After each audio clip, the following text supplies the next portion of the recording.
آپ ہمیں ان چکروں میں نہ ڈالے حکیم صاحب، آپ عزت دار آدمی ہیں، اچھی طرح سے سمجھتے ہیں، ہمیں صرف خالد ہی نہیں لڑکی بھی چاہیے۔ رمضان جی مدعے کو بلا کے لاؤ جلدی سے۔ اچھا جی، اور ان کو ان کے ساتھ بھیج دو، اس نے خالد کا کمرہ دیکھا اچھا ٹھیک ہے جی، یہ کرائے کے پیسے بھی اچھا جی، آؤ جی۔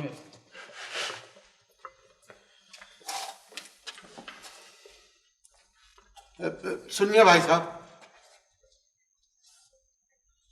میں آپ کو یقین دلاتا ہوں کہ میرا خالد ایسا نہیں ہے، وہ ایسی حرکت نہیں کر سکتا۔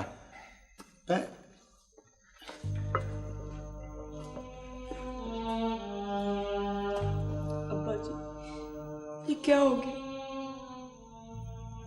اللہ سب ٹھیک کر دے گا بیٹی، مجھے خالد پہ بھروسہ ہے، وہ ایسی حرکت نہیں کر سکتا، ایسی حرکت نہیں کر سکتا وہ بیٹا، گھبراؤ نہیں، اللہ سب ٹھیک کر دے گا، میرا خالد ایسا نہیں ہے۔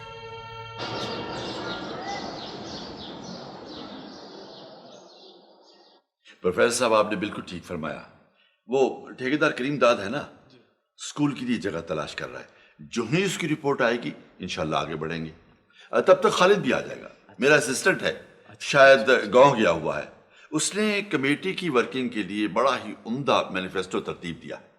وکیل صاحب جی میرا خیال ہے کہ ہمیں ڈسپنسریوں کا بھی انتظام کرنا چاہیے۔ ٹھیک، اب دیکھیے نا، مسائل بے انتہا ہے، جی سارے کام حکومت تو تنہا نہیں کر سکتی، صحیح فرمایا، ہمیں بھی اس کا ہاتھ بٹانا چاہیے۔ اس ملک نے ہمیں جو کچھ دیا ہے اس میں دوسروں کا بھی تو حصہ ہے۔ بے شک بے شک۔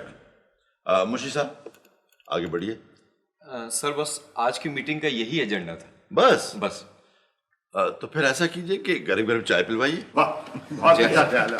میں ابھی بندوبست کرتا ہوں۔ آج کی میٹنگ میں بڑی کارآمد باتیں ہوئی جی۔ آئندہ بھی بڑے اجلاس ہوں گے اور انشاءاللہ خدمت کا موقع ملے گا اور خدمت کریں گے انشاءاللہ۔ انشاءاللہ۔